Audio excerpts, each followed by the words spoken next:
That's probably the story I think that everybody should probably take away the most from this podcast is that you want to go into an asset where the demand is high because you have a margin of safety. The demand for small bay is extremely high.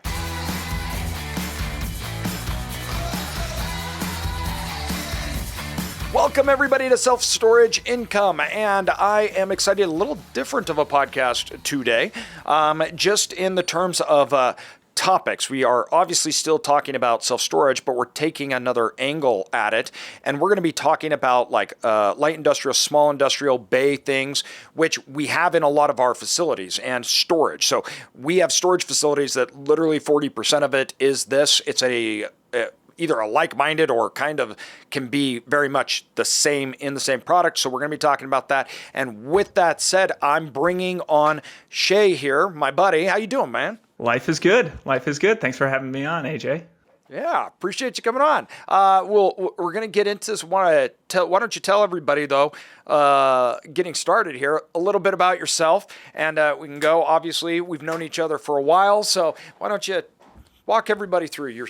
Yeah, absolutely. All right, so background on myself. I grew up northwest suburbs of Chicago. I think I was pretty fortunate, pretty lucky. I basically, married my high school sweetheart. We moved to Boston for a little bit. My first career, which I absolutely love, and I think it's a great way to get started, is I actually started selling data storage. So in the storage vein, but this time it was, terabytes instead of self-storage. So I did that for a good long while, but probably like a lot of the listeners, everybody catches a little bit of a rental bug. And what my wife and we started to do was we just started house hacking, just kind of one after the next, and got a little bit enamored with it.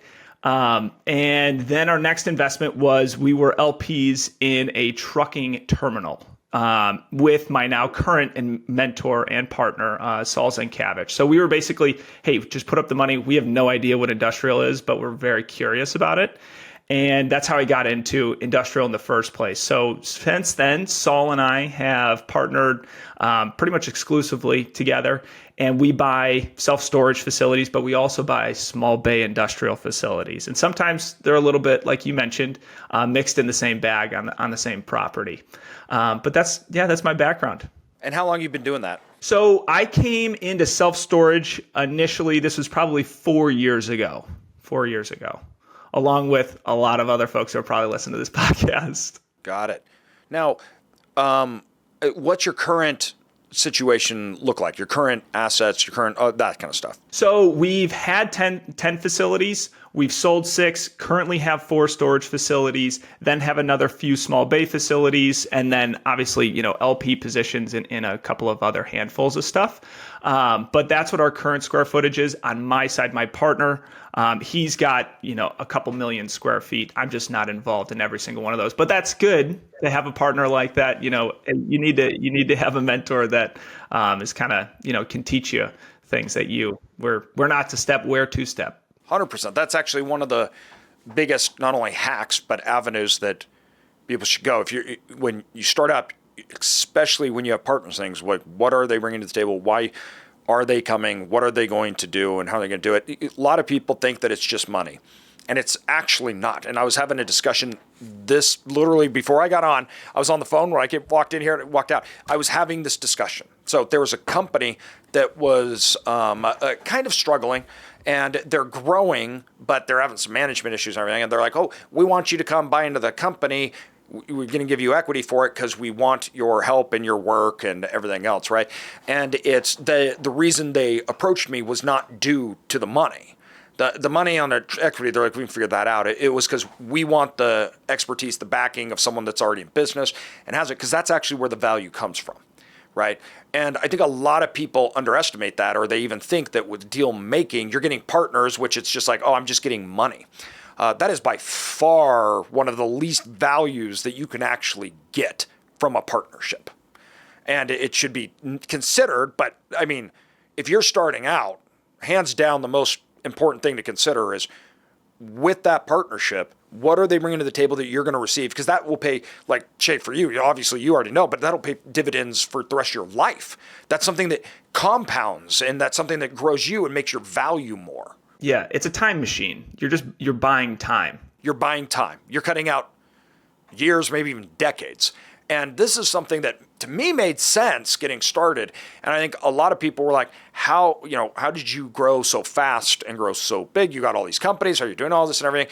And it's like, like, oh, did you go to school for it? You don't learn that kind of stuff at school. That's not right. That's not it. It was I condensed time, and I still do, through the partnerships and the people that I bring in, because you can leverage money. But the most important thing in business to leverage is not money. It is time, knowledge, right, which is in the form of human capital. And that is a condenser that's unlike anything I've seen. And the guy I was talking to, they were like, yeah, that's what they want. We know we need to get from A to Z. We don't want to do it in a million years. We're making all these mistakes. And every time you make a mistake, that costs you not time, that also costs you money. So then your returns go down, everything else. So it's like, bring another person in that they can just say, no, do this, restructure here, and then 5 years, you just cut down. It's a really big deal and one that's vastly underestimated. Yeah. Is that where you're finding most of your opportunity? Obviously, I mean, everybody who listens to this knows that the market's gone a little sideways the last couple of years. For you, is that where you're finding your biggest potential revenue generators? It is a big change, and one that we find that is coming a lot to us now. It's opportunities we're looking for expertise to help. The market's not great. We're struggling. We're not even sure. Like when the market's going up, you don't need expertise because the market does it for you. But when the market goes down or sideways, then all of a sudden, if you don't have that expertise, you either fail or you're trying to survive just because you don't have the expertise or knowledge to go through it. There was I was reading Sam Altman, the founder of ChatGPT. He was talking about this. I was reading about this earlier this morning, and he said, the people that survive and the people that grow. He was basically saying business is so hard, right? And it's so hard because you're faced with problems that you don't have answers to. And so every day, that's all business is, right? You know that, we know that. All you're doing is solving problems. You're solving problems for customers, employees, partners, capital, markets. That's all you do is solve problems. If you don't want to have problems, don't go into business. That doesn't make sense because that's what you do. And so when he talked about that, he's like, you really find out that no matter, he said, it's something to they could have the best degrees, they could have the most knowledge, experience, everything else. But he's like, if they haven't gone through big problems and downturns and market cycles, he's like, we would never want them or to hire them because he goes, that's where leaders, and that's where value really comes in, is can they solve those problems? Can they make it through? Can they get there? And experienced business operators, investors, they know that. They know that it's like you can be successful because of the market, but the first downturn, you're gone, right? You're literally just eliminated, even though you didn't need to be. You could have survived it and been. So that value is big, and that's where we have a lot of people that come to us, including investors, because they're like, you went through 2008, right? So during times like this, when we may even have investors that they're worried or they're scared and people are ringing out and stuff, we're like, hey, first of all, don't worry, don't calm down. Or calm down, it's going to be okay, everybody, right? That's what I'm telling literally on this podcast, that opportunities are rising and the struggles that we're facing, here's how you avoid them. It's why in 2021, we did fixed debt for a decade. It's why we structured the way that we are. It's not because we structured it or did it in a way that we wouldn't have problems. We structured it and did it in a way because we knew we would. That's the difference. We know that things won't go according to plan. So we are prepared for that. We realize that, and we know where it might come from. Because then you not only survive, but then you thrive and you get opportunities from it. So I am seeing a lot of opportunities in that realm today where people are just reaching out. They're like, hey, we need this help. We're struggling. The other opportunities are coming from people that are in that situation that haven't been, and they just need to get out, right? They need to liquidate. They need to move. And so most opportunities come when people don't have options. Supply and demand, right? You pay higher prices when you have more options because all of a sudden, or you get higher prices on an asset when you have more options because there's more to choose from. And you die when you don't have options because you're stuck. So this is for everybody listening, you, me, everybody else. That is a general thing, and we're seeing it a lot more now, where even though it's not foreclosures, necessarily distress, which I don't know about you, we're not seeing tons of those.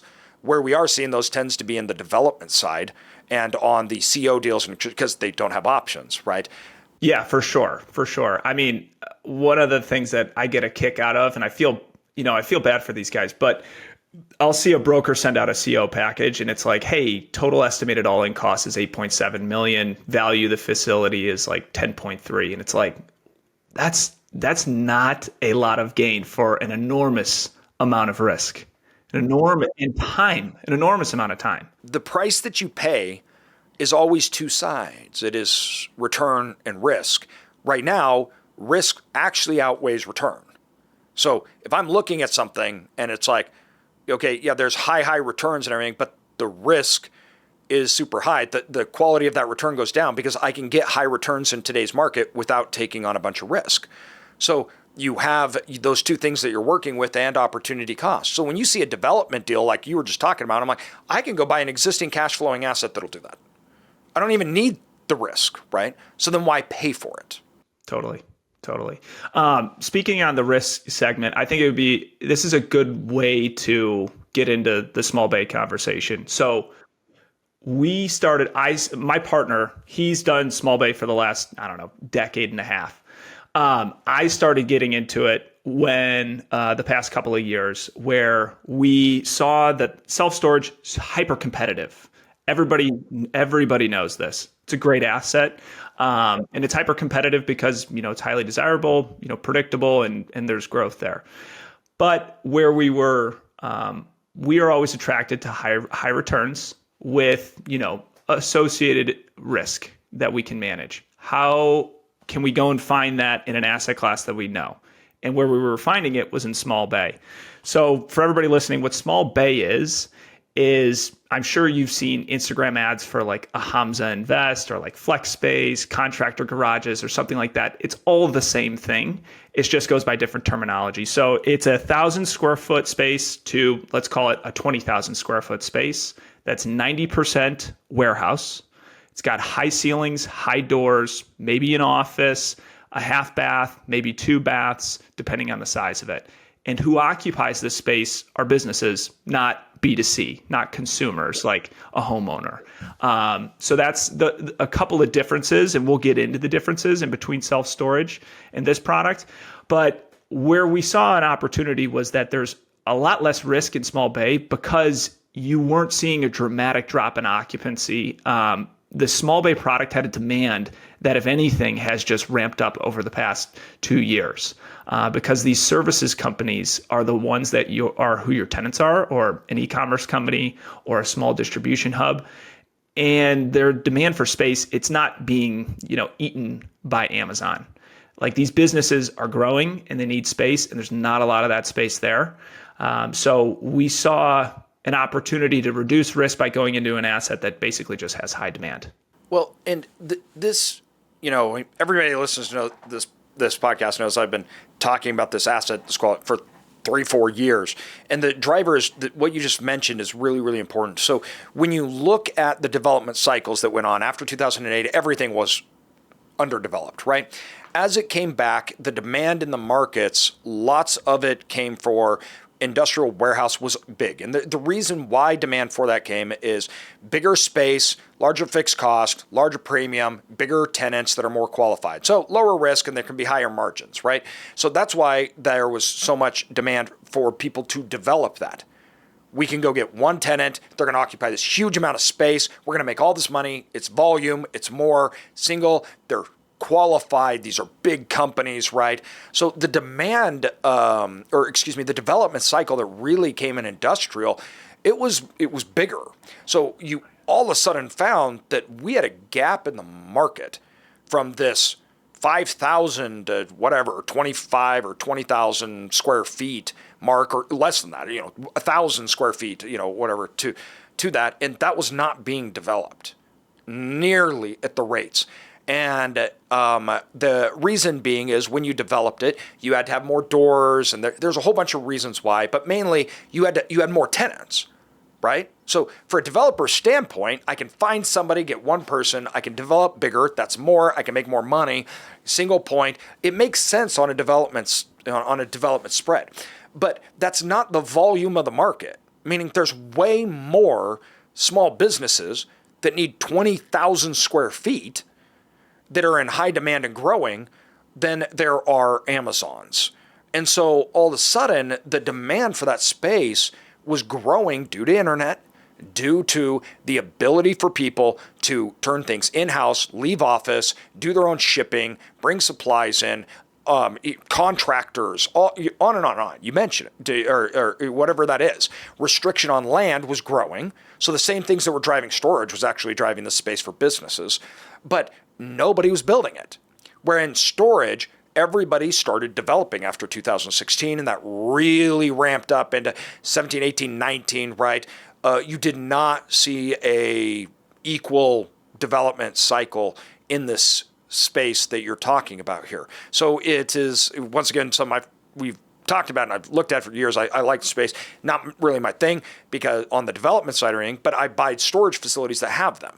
So I have probably 200,000 square feet of this product right now that I own and we operate. But the demand, especially in second tier markets, I want to know where you're looking at markets or whatnot. I just know personally, because I don't know a ton about it, but in my market, local market where I live, if you wanted a space, you had to wait for it to be developed. So if you wanted a space, people were buying spaces that they would get in 2 years once it was made for them. And so people would go, they'd get the land, they'd zone it, and they were sold out and they hadn't even built anything. And because there was just nothing. So everybody had to wait or you didn't get anything. It was crazy. I think that's probably the story that I think that everybody should probably take away the most from this podcast is that you want to go into an asset where the demand is high because you have a margin of safety. The demand for small bay is extremely high. To your point, you can lease something up prior to it even being completed. And how much risk have you taken off the table? So we have our market that we like to go after is Southwest Florida. So Lee County, Collier County, and Charlotte County. So those are, that's Port Charlotte, Fort Myers, Lehigh Acres, and Naples, basically, and Bonita. The space that I'll give you an example about, we bought it. It was 100% full, month-to-month tenants, but it was under market rent. We were able to go in, negotiate with all the tenants in the closing period. Not in due diligence, but in closing period and right after closing period. We never went vacant. We always had a occupancy from a tenant. If they wanted to stay, great. If they didn't want to stay, then we had somebody moving in the next day there. So there's very little vacancy. Obviously, it depends on your market. Real estate's hyper local, but the demand is extremely high. Are you a new self-storage investor and want to know what that facility is worth, what the risk is, how to underwrite it? Well, that's exactly what we do in a feasibility study. A feasibility study, we actually look at the market for you. We look at the finances, the underwriting, we show you where the upside is, the downside, and all the risk. That is actually what you can provide to banks to get capital and investors. It's a big worksheet which most banks actually require. So if you want to know what a storage facility is worth that you're looking at, come to us, follow the link in the show notes, and we will tell you. Why don't we do this? Why don't you do kind of a comparison, first of all, to the differences in storage, and we've talked about some demand stuff. Let's talk about the actual product, how it's set up, leasing, contracts, right? How that works. So the revenue side, where the opportunity comes from in comparison to storage. And then we could talk about the pros and the cons. You want to walk everybody through that? Yeah. So let's first start with the leases. I think that's probably the best thing to start with. Storage, 30 days. Small bay, you're typically looking at, we like 3-year leases. Your flavors, whatever, but it's never going to be less than a year. We always do 3 years and above. The lease itself is not a gross lease, it's a triple net lease, meaning you have a base rent and then you have common area expenses. Common area expenses include taxes, insurance, property maintenance, and all those CAM expenses or common area expenses get passed along to the tenant. So your base rent, you have a very clear number on what your NOI is. Your base rent times 12 months is your NOI. All other expenses get passed along to your tenant. So you know what the value of the property is extremely transparently based on that. Now, from a management perspective, similar and a little bit different. I think let's just talk about like a life cycle of an asset. So from the beginning of a customer acquisition in an asset, it's very hands-on to get that customer. Lease negotiations are most likely either happening between a broker and the tenant or owner and the tenant. And that's, myself. I do pretty much all the lease negotiations. We have a VA team that does some, but these are high value leases. Each lease is probably worth, I don't know, a few $100,000 on a cap rate. So you want to, it's worth your time to pay attention to. At the beginning, you're negotiating the leases, then you're doing certificates of occupancy. Maybe you are doing some tenant improvements. So there is I would say a much higher touch and a much greater degree of, like, let's say, focus on the beginning of the lease and the interaction with the tenant. Now, once they're in, it's a triple net lease. Everything inside that box that they're renting is their responsibility. You're responsible for the envelope of the building. A leak happens in the roof, that's on you. But if something happens to a plumbing fixture, that's on the tenant. So high touch in the beginning, low touch very much afterwards. From an ongoing call basis, we're all very familiar with storage being kind of like a step down from hotels. Like hotels is probably the highest touch, highest turnover, right? Nightly rates. Self-storage, you get maybe they're in a month, out the next month. Our call volume is probably, I would say it's at minimum 90% less than what it is on our storage side.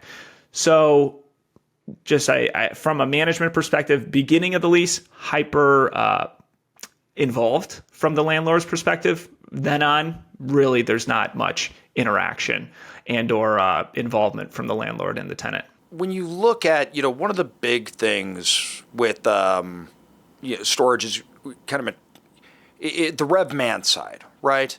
So walk us through when you look at these.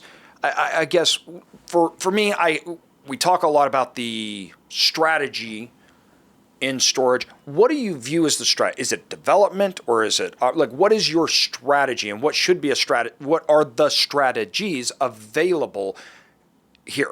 Okay, so let's just be very clear. You have one opportunity to negotiate the lease and the rent bumps in the lease, and that's at the beginning of the lease. So you don't have the opportunity to do revenue management in small bay. Like you can't buy Veritech or ProRise or something like that and like inch everybody's rates up. That doesn't exist. They are locked into that lease, and so are you. So take that off the table. That's a downside of small bay, is that you don't have the opportunity to implement revenue management. However, the strategy that we have for maximizing value is that, much like an old real estate saying is, you make your money on the buy. That's totally there with this asset class. What do I mean by that? Okay, let's like a real deal example. We bought a deal it was doing 242 on its gross income. What we were able to do, go in there, renegotiate everything, probably 50% new tenants into there. And now our NOI is at 370 for that asset. You're making your money on the spread, and the strategy is to make your money on the rent increase of placing a new tenant. That's really the strategy. Now, of course, you can develop, if you can rent something at $12 triple net, really anything below $120, you're going to be above a 10 cap on basis. So which means you're going to be cash flowing pretty well. I have not developed anything out of the ground on these deals. I strictly go for a value add where I find deals that have month-to-month tenants in them or leases expiring in the near future. And I want to renegotiate those leases or replace tenants at new market rates. That's the strategy where you're able to really make your money. Which actually makes sense. It's funny because that is like storage. It's just you set it in place, right? So it's like the same strategy on negotiations, turning over tenants, getting the right tenants in, the high paid. It's just a one-shot thing, right? So you're coming in and then you're doing that until obviously the next lease turns over in the 3 years. But it's almost to me like you're condensing that into the acquisition, not the acquisition and then do that and optimize so much. It's like, this is just part of that right out of the gate.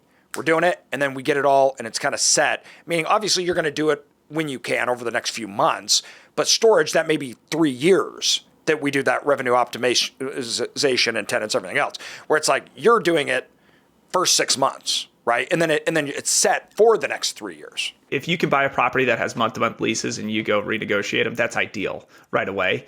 Or your opportunity is when the lease expiration is, and to bring it up to market rate.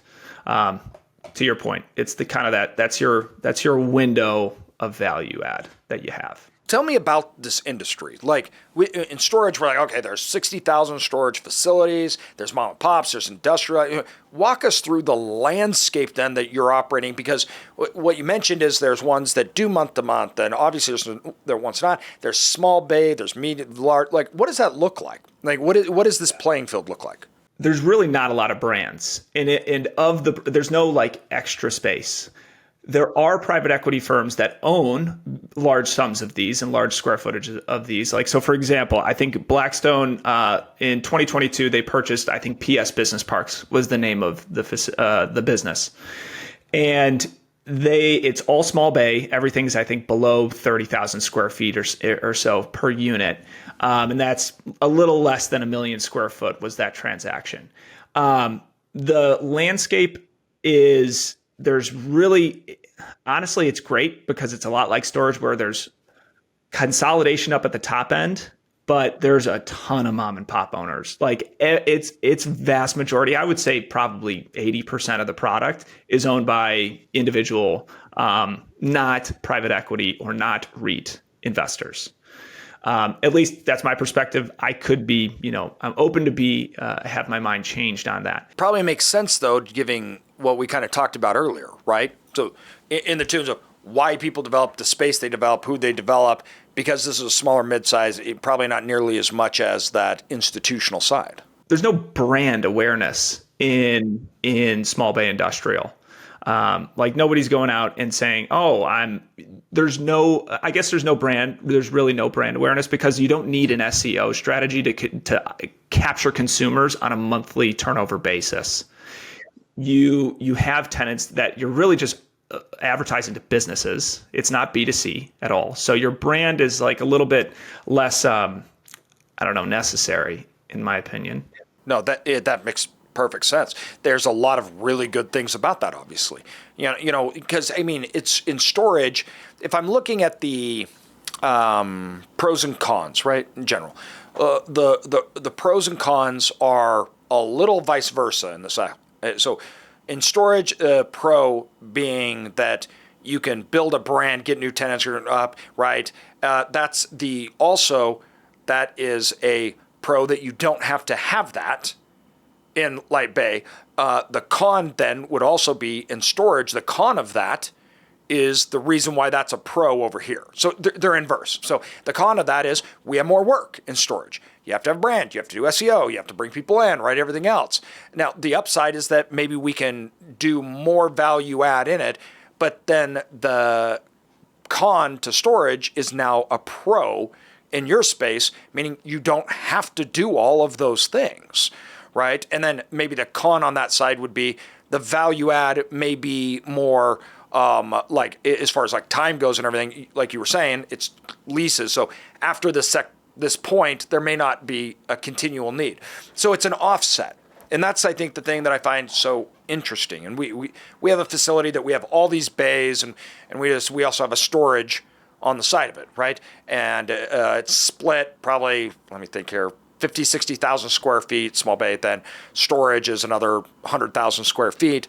But the workloads are not comparable, right? They're not even remotely comparable.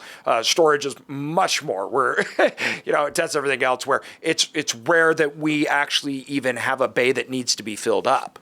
And so you can set it up, and you're right, that value really comes on the acquisition, which that's true, I think, in both aspects, but the way you go about it is different. Even though it is still space and generally used in the same way, one's businesses, one's customers, that's the fundamental difference here, if I'm understanding it. Yeah. So what are you trying to do with this then? Like, what is your plan? It's not a brand, so walk us through then your business plan, your strategy. Yeah, our strategy is that we want to acquire this year, we want to acquire 200,000 square feet of small bay in Southwest Florida. That's this year. Probably looking at in like 4 to 5 years where we want to exit all of these projects in Southwest Florida. And then at that point in time, we'll probably just look at the next asset class that has crazy high demand and not a lot of competition, has been undersupplied and underbuilt, and we'll go into that one. Now, how we go about that is that we have a pretty good, I think we have a pretty good system around it, and I'm pretty excited about it. Basically, you can't go out and purchase, you can go to like CoStar and purchase a list or download a list of small bay facilities. But what you're going to find is that the list is pretty trash because there's no small bay definition product in every given county in Southwest Florida. There's a different definition for the county. So you're not getting the exact product that you want.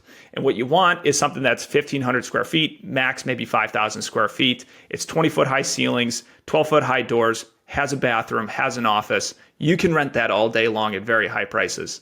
But what you're going to get with these downloaded lists, you're going to get a massive facility that's 150,000 square feet just because you're downloading an industrial list. And even if you try to nail down the flex space list on CoStar, it's just not honed, let's say. So, which is good because if you've put a body on it, a VA, go through, manually scrape the whole territory, create your own list, that's a higher barrier to entry for people sending out mailers, doing marketing directly to owners, etc. So what we do is we manually scrape the entire map for this stuff. Then we send, just like everybody else, send mail, send text, emails, call, etc., broker relationships. What our typical buy box is in the area is that we're looking for Lee County. We really want to buy stuff as close to $100 a foot as possible. In Charlotte, maybe a little bit less. And then down in Collier County, it's crazy, but it's like basically double the price down in Naples just because of how much money is down in Naples.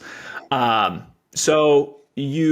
are the general buy boxes that we do. Now, where is the power in all this is back again to the first thing that we talked about is demand. So if you have a deal that's $100 a square foot, you need to be able to place tenants. And in order to place tenants in an economical fashion, we've found, you want to source the tenant yourself. Brokers are great. They will bring you tenants, but you got to pay the broker. And you typically have to pay the broker 6% of the value of the entire lease. So you're looking at a check that's probably $12,000 to $20,000 per lease in these markets.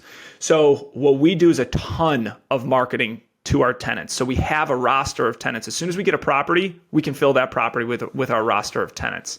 How do we get those tenants? Well, you do a whole bunch of, we operate in that area. So we just have built this list. But how do you build the list? One, you're going on Google, you're finding out, you're just downloading all of the businesses that you want as tenants. So, hey, I don't want automotive guys. I want HVAC guys. I want a plumber. I want electrical supply companies. You're putting all these guys into your database. And then you're creating little basically like Adobe landing pages and sending out your spaces as soon as you have them available directly to these guys' cell phones. Maybe their emails, if you've captured their emails. We haven't really figured out how to capture the emails from a scrape yet, but we've definitely skip trace them and get directly to their cell phones.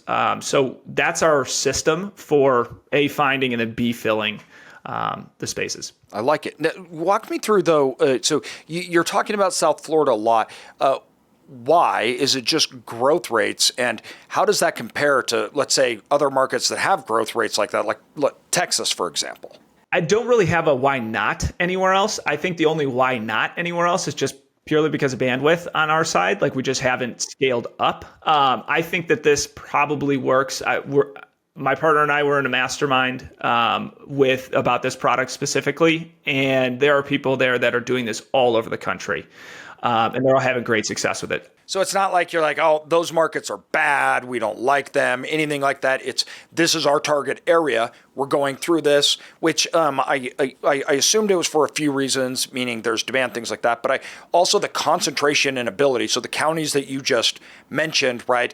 Like there's so much there in such a little geographic area that you obviously have a good runway, stable markets, they're growing, and product to buy. Yeah, think about it like this. So who is we've been hammering this demand thing. Southwest Florida is great because the demand's off the charts. Why? Because obviously population growth rate, people need home services businesses. Who are our tenants? A lot of them are home services businesses, HVAC companies, plumbers, electrical supply. Those are core tenant bases to us, and automotive as well. So with more people comes more demand for space at the end of the day. And this space just really hasn't been built up all that much. So if you can acquire it at, $100 a foot, I mean, I'll lease it up in 3 or 4 weeks. It's not difficult to do. But you need that pipeline. You need all of that. You need to build a list. That's what it comes down to, being able to fill the space. It is an interesting thing when we talk about markets because this was one of my actual big things with this asset class. When I looked at storage, there's a lot more markets that I'm concerned about, right? So there's a lot more markets that I'm like, no, it could be really oversaturated, things like that. When I looked at that product type, I'm like, actually, there's most markets that I see are fairly underserved, and it's if you can get the product and things. I was shocked at the ability, right, of the asset to have high demand over such large swath geographic areas. There was markets that I may have looked at and was like, all right, it's not the greatest, but there's no markets that I was like, really, no, this would be problematic. As opposed to storage, no, there's clearly markets that are problematic that I'm actually concerned in and would not touch at all. Where I didn't really see that in this asset class. And is there areas though that you know of and you would say, I don't like it, and then why? Yeah. So number one, it's coming to small bay. The same problem is coming to small bay. The only reason why it's not here yet is because everyone's, found another sexy asset where they were developing. It's just the development cycle has just not hit small bay as hard as it hit, or I guess I said as much as it hit self-storage, but it's coming for sure. It is a higher dollar per foot to build than storage is because you have plumbing, etc., higher ceilings. It's more expensive to build. Are there areas that I wouldn't touch? Yeah, there's parts of Fort Myers where it's getting built up pretty hefty right now. So, but again, it's a question of basis. So these guys they're putting this stuff on the market for, I got to imagine, again, I haven't done any development, but I got to imagine it's every bit of probably $140, $160 a foot to put this stuff up. So if you're buying it at $160 a foot and it's old product, yeah, I'd be worried. I would not do that. But if you're buying stuff at $100 a foot, I'm totally fine doing that and competing with those guys because my basis is way lower and I can endure more pain. So that's one of the big things you look at is replacement cost when entering into a market. Yes. What are the other metrics that you look at? How do you quantify demand? Yeah. So what we do when we get a property under contract is we will put out ads for that. Now, again, we operate in some pretty tight areas. So we'll hit up our tenant list and say, hey, product coming soon. And we'll just see how much demand that we get, how many responses we get into, for that individual product type. Smaller product type rents way faster than bigger product type. Super hard. It's when I mentioned a couple of minutes ago, I can lease something in 3 to 4 weeks. Any day you can do that within probably a week if it's a 1,000 square foot unit, but it's going to take you probably 2 to 3 months if it's a 5,000 square foot unit. At least in those markets. I forgot the question. Sorry. No. So when you're looking at these markets and you're trying to quantify demand, how do you quantify it? Yeah. So number one, we'll hit up our list with the product coming soon. We'll create an Adobe page and it'll just be like a landing page for the property. That landing page for the property, it'll have photos, etc. We'll gauge how much response we get back from that. If within the first 2 to 3 days, if we get something like 15 to 20 responses, we know that there's demand there for that product. What else we'll do? We'll put it up on Crexy if the broker will let us put it up on Crexy for listing. You try to get if it is a brokered deal. If it's a direct deal, it's usually not an issue. So a couple of avenues: just put it online, see what the demand is, and then hit up your tenant list that you've already curated and see what the demand is. Got it. Market testing. I love that. Like a traditional market, we're going to go in. Let's literally just go talk to the customers. That's amazing, because storage, we don't have that. The reason being is people are like, well, I could ask. Yeah, but it's an on-demand product. So if you asked somebody, hey, do you want to rent a storage facility? They may go, no. 3 weeks later, they may go, actually, I need to now.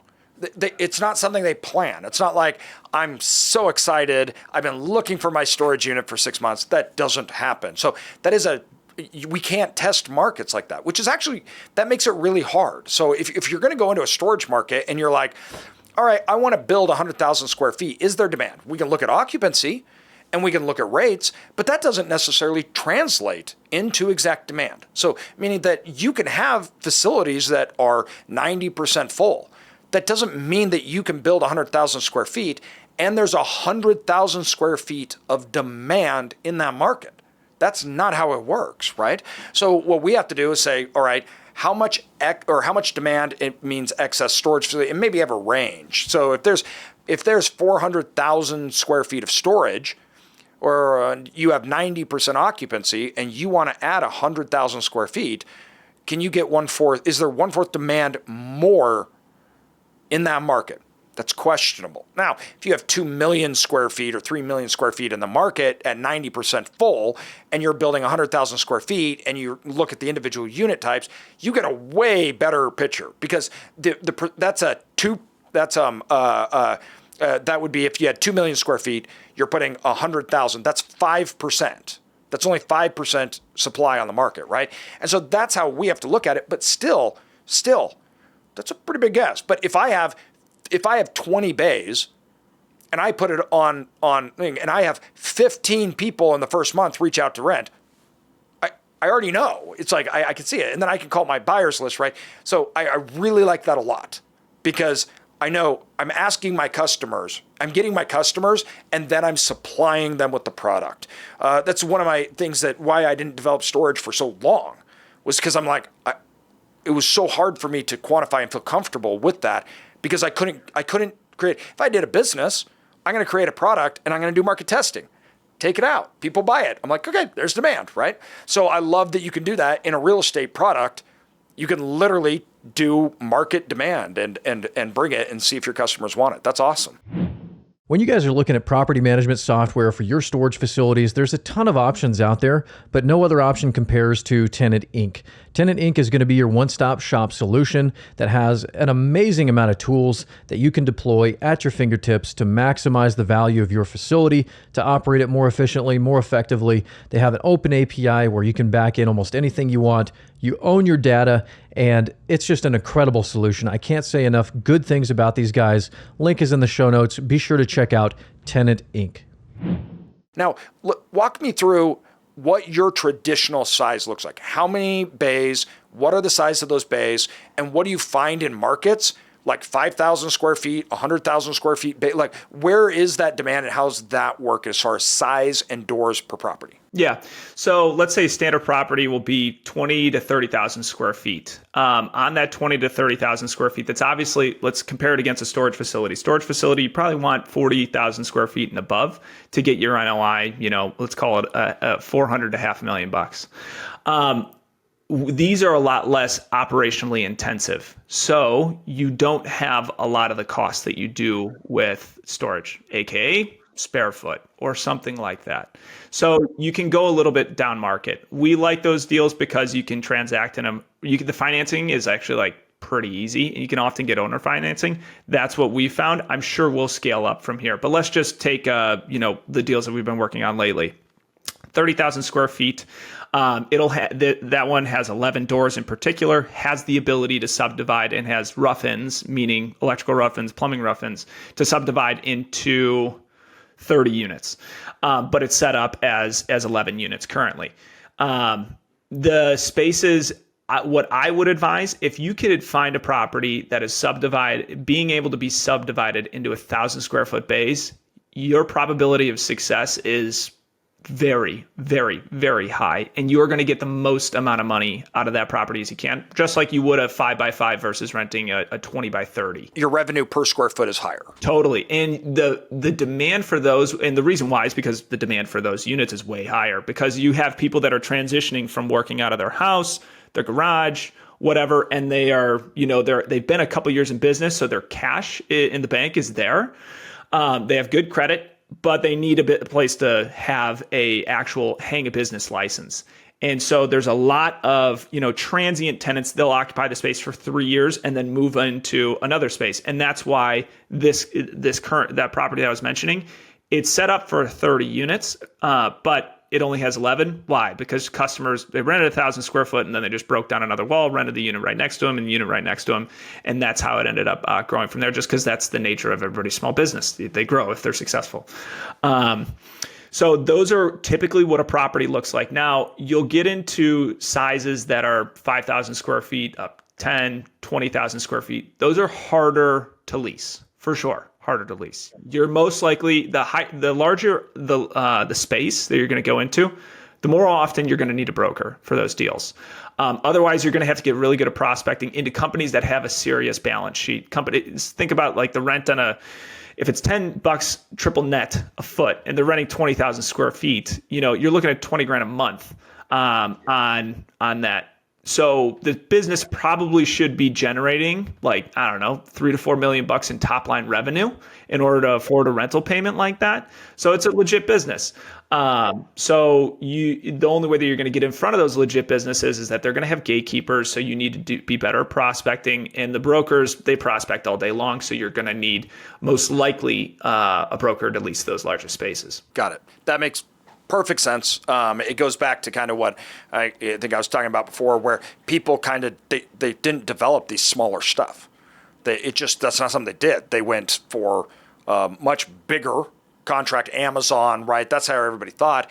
And there just wasn't. If you wanted, 1,000 square feet, and even you wanted, let's say, 3,000 square foot, have an office kind of space in it where you can work out of, that is hard to find. Yeah. And yet with the internet, what happened was we fractionalized workforce, and we made, so let's take a business, for example. And I think this is important for people to understand.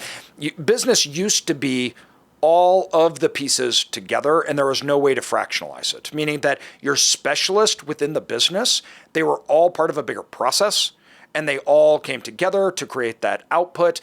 And there was but when the internet came, all of a sudden you could take a specialist within a business could leave and be a specialist now for that business and two others. All of a sudden they could be a specialist and create their own business out of being a specialist, manage, market, because you could take the process here and you could attach yourself to a process via the internet. Where before, how'd you do that, right? No, the process had to be within the business. Now, this also happened with products. So before, if you couldn't get into Walmart, you couldn't sell a product. Well, all of a sudden now, you've fractionalized retail. And you can be a specialist, and I don't need to provide, 1 million units to Walmart. No, I can sell 10,000 units and have a business out of that now.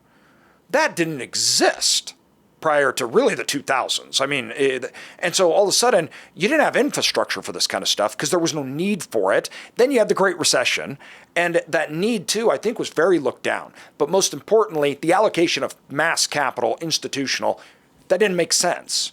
Well, wait, we're going to have 11 units, and what is the cost going to be? It's the same thing that was the problem with storage, right? So it created such an interesting environment for this product type that I love so much because I believe the demand, right? I've seen it. I understand it. I own small businesses that need flex space, that need that, but they don't need big. And there really hasn't ever been a wave of infrastructure within the United States to support that part of the economy. And that's what you're doing. You're playing off that part of the economy, which is a growing piece, not a shrinking piece. It's expanding rapidly, in fact. Yeah, I totally agree with you. A lot of our tenants that we have are There are e-commerce companies. There's home services companies, like I had mentioned before, but a lot of them, they are e-commerce companies. They just need a place. They need an office where they can do paperwork out of, but they need a warehouse where they can ship their product out of. And it's not e-commerce companies that are, super, super large. They're consuming 3,000 square feet and they're doing just fine. And two, a lot of these guys, they're doing it out of their home and still are. There's so many people that are running e-commerce companies out of their home, which with the advent of HOAs, regulations, city regulations, you can't do that anymore. So now they have to. So the same thing that happened with storage, regulation and economic trends created demand for self-storage. A lot of people think it's because we're hoarders. That is, of course, true, but that isn't actually the major driving reason why we can support 11% of the population utilizing storage. It's because you can't do these things out of your home. You can't do it on the street. You can't do that. This is one of the same driving things. 85% of all developments have HOA today. 85% of all housing developments have HOAs. HOAs do not allow you to run businesses out of your home. That's against the rules. So what you used to be able to do, you can't even do it today. It doesn't exist. Yeah. So tell me about your view on, now you mentioned you're doing like a true roll-up model though, right? Because you'll go into other industries, other asset classes. So more on away from this asset class, tell me about the business you're trying to build. Yeah, so the business that we're trying to build is really around small bay at the moment and storage at the moment. So we operate storage facilities and then we operate small bay. We want to have a foot in both worlds. Why? Because one's B2B and one's B2C. And we think that they have they operate a little bit differently, but pretty much the same, where we don't need different skill sets and different people to run them. They're just a little bit different on the expense load and a little bit different on the day-to-day. But the operating company is pretty much the same, and we use the same bodies. Now, from there, why we like storage and a mix of small bay is because, one, we can treat much more so like a business where we are in it every day. We can tweak things. We can improve revenue, just like we were talking about at the beginning of the podcast with revenue management. Implement those systems. We can see it working its way, the P&L working its way up. And then on this side, the small bay side, we can kind of have I don't want to make it seem like it's a set it and forget it asset, but it's much more of once it's done, you just burn down the lease for 2-3 years and then you put another effort into it. Okay. So from a strategy perspective, that's why we're in both worlds. Long term, we want to own and operate these, but then we do want to exit them within 5 years. From there, we'll take profits. I'm sure we'll live off of some, but I don't really want to live off all the profits. I'd prefer to just trade them into another deal. Now, whether that's, buying decrepit malls in 5 years and figuring out how to convert those into small bay and maybe some storage and maybe, keep some retail. That may be something down the line, or it could be, I don't know what. But the business is basically, we're super opportunistic, and we see the opportunity at the current moment in small bay and obviously in storage. But we will exit both of those within the next 5 years. Okay, that makes perfect sense. I love it. And then you just keep rolling it and moving it forward and building it out. That's amazing. All right, dude. What else are you trying? You have this great view of this market. I love your market you're in. I love what you're building. I love how you're allocating your capital. The thesis alone for it. I think that people can see, first of all, the economic drivers, the similarities between the two, the differences between the two, and actually how I've been talking about, and like you're talking about, they work together really well. Customer, right? Business, long-term lease, short-term lease. You still get the spreads, the way it's worked out. Demand, they fit together well. That's why I have them. That's why you have them. That's why we both do both, right? So I do storage. I have it. But you're an expert in that spot, way more than I am. I got into it because I liked it, but it came along with storage. I wasn't independently going out and getting it, right? And that's how I got into it, even though I've been talking for 3 years. I love it. I want to get into it, right? Everything else. But I just didn't have the infrastructure where you've built that out and you've become an expertise in that, right? What else should everybody listen to the podcast? What should they know about? What should they know about the opportunities, or anything that you can think of off the top of your head that's like, hey, before we end, I want to get these points across? Yeah. Let's think about it. So I think I know we've hit on it a lot, but I think whatever industry you want to go into, whatever product, real estate asset class you go into, it all comes down to how fast you can lease something up at a given rate that is profitable for you. So I would say if somebody's considering small bay, look at how much you can lease the property for relative to how much your price per foot is on your acquisition. And if it's above a 10 cap, I'd probably do the deal. Above a 10 cap, so at the purchase price. It's funny. Yeah, so let's talk about the math there, just because I've said that a couple of times and I haven't explained the math on that. All right, so if I buy it at $100 a foot and I can rent it triple net rents at $10 a foot, that is a 10 cap. Okay, so if I can go just taking that principle, if your market is $120 a foot for acquisition, or if it's 80, just use your net rent, your NOI or your triple net rent as your base, as your analysis tool, and it's a lot easier to quickly analyze a deal. So that's the math behind what I've mentioned a couple times. So this is important so yesterday I had to get done with my manuscript with my book, which, dude, was ridiculous. The last 2.5 weeks, I haven't slept because it's 400 plus pages. It's ridiculous, so over the top. But I was with the editors yesterday. I gave them the final manuscripts and everything. They're like, well, we got this question we're confused by, because in your charts, you're saying you buy it at a 6 cap, right? And then you own it, and then it's worth 8 cap, right? And they go, but you also said that properties are more valuable the lower the cap rate is. So then why does the cap rate go up? That means value went down. And I'm like, no. Let me explain. It's funny. They didn't understand to the point where I'm like, take it out. We're just going to do yield on cost, because it was so confusing to make it. And what we're implying here, that's the only reason I bring it up, because I didn't realize that was confusing. It's as if you bought it at a 10 cap. So that changed the value that you purchased, which was a 6 cap, which means you paid a high amount. So, or generally speaking, it means that was the value. All of a sudden, the price that you bought it at is now a 10 cap, which means it's as if you paid less. So that equity portion is growing because your income's growing. So that's a good thing. It's not like he's going to sell it at a 10 cap. No, he would sell it at a 6 cap. It's as if then he bought it for a 10 cap. That spread. Want to make sure that's clear so nobody gets confused on that. Yeah, talk about capex on cap rate on basis. Basis, exactly. If I'm all into the property for $100, I want to be able to rent it out for $10 a foot, triple net. Gets me a 10 cap on my basis. It's amazing. If you could go out and buy 10 caps, you're getting a 10% return without debt or anything else like that on the money that you're putting on. You would do that all day long. And if you can buy something at a 10 cap and sell it at a 6 cap, holy cow, that is a money-making machine. That is that's like the equivalent of turning lead into gold. And so that's what you're describing right there. Yeah. Granted, this product does not trade at 6 caps unless it's a large portfolio. Okay. So be very clear with everybody. This product has not seen the cap rate compression that self-storage has in Class A facilities, in great markets. Okay. So let's take a market where cap rate basically doesn't even exist. It's Naples, Florida.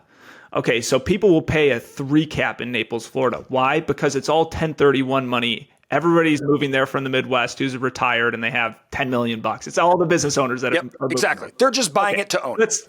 They're buying it to avoid taxes. That's all they're doing. All they're doing. That is the return they get. They don't care about necessarily. Exactly. You got to look at, other markets. It doesn't operate like that. For example, 30 miles away in Fort Myers, you're going to see this stuff for a 30,000 square foot facility on the open market listed by a broker where you're still going to have, it's going to be competitive, but it's probably going to trade for a 7 cap right now, maybe a 7.5 cap. So I would say it's not as compressed on the cap rates as self-storage is at the moment. And that's purely, guys, remember when we talk about cap rates, it's an expression that we're purchasing on extrinsic value, meaning the buyers and the sellers come together. So if you're buying something at a 5 cap and it's worth $1 million, you would make $50,000. Now, if you buy it for a 10 cap, it would either make $100,000 or it would have to come down to a purchase price of $500,000 to get you that 10% return. That's why this is so powerful. That's why we're talking about it. Meaning this, if he bought something for, and I'm using simple numbers here, I'm not saying you're actually doing this. If you were, I'm selling everything and giving you all my money. But if you're going out to the market, right, and he's buying something that he can make into a 10 cap, which would be he's making $100,000 on $1 million, and then he's selling it for a 5 cap, that would mean it went to $2 million. So that is that spread of that value. When we're talking about cap rates, it's an expression of the return you get. You can either change the income, which means you're making a higher return because the income is, or what you pay for it. I know it can sound complicated, everybody. It's actually not that complicated. Just think of a cap rate as an expression of a return that you get. Returns change by what you pay or the income you make. That's all. We have a whole YouTube video, by the way, on go check it out because I don't want anybody to be confused by it. Yeah. I would say another takeaway, you asked about takeaways that, I think people should have about small bay. Don't go into it without somebody who's done it before. Why? I'll tell you exactly why I ran into this problem. In Fort Myers, at one of the facilities that we have, you need remember I said at the beginning of a lease, it's a lot of hand holding. It's a lot more, let's just say a lot of effort from the landlord side of things. Okay. You place a tenant, that tenant, in order for you not to get a code violation, and then you would owe fines. And then obviously your property's encumbered by some point on title. You need to have a certificate of occupancy for that business. In order to get a certificate of occupancy, you got to pass fire inspections, building inspections, electrical inspections. So the county is much more involved in your property than you would have in self-storage. So at every tenant turnover, you're going to need an inspection from your county or your zoning, your building department when you get your certificate of occupancy. So go in eyes wide open on that, because you can get into a pretty hairy situation if the previous owner made a whole bunch of improvements that were not permitted. The guys you sold a product to your tenant that was, hey, we have a mezzanine floor. It's got railings and everything, use it for storage, use it for whatever. City comes in, they're like, no, that was not permitted. So during your inspection period, make sure you're being diligent and looking through whatever is on the old permits, what is not on the old permits, importantly, and then what your current zoning is. If you're not allowed for a certain use, that can really chap you if you place a tenant in there. And they do let's say they do a little bit of build out, and then the city comes back and says, hey, this use isn't allowed when they went for their occupancy permit, tough buckets, they gotta move out. And then they're coming after you saying, it's just, that's not a situation that I would want any of the people here being in, because that's an opportunity for everybody to lose money. So go eyes wide open on that due diligence item for sure. 100%. Like everything, the largest risk you have is knowledge.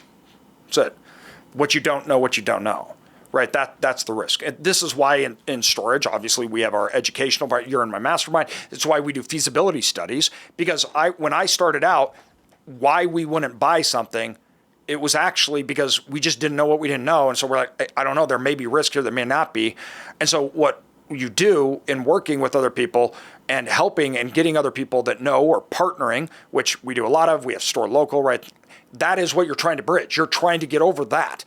It's why those partnerships are important. It's why those things like feasibility studies, you're like, what am I missing here? The most danger you're ever in is that you think that you're not. So even with like all our resources and knowledge, we still do feasibility studies because we just want to know, what am I missing that I'm not? And that's a perfect example why you shouldn't just go at it alone and think, oh, I'm going to make it work, because you don't know what you don't know. And that's okay. That's why I love commercial real estate. We partner, we do things with others, and it still works. Dude, okay, this is an awesome discussion. We're already over an hour.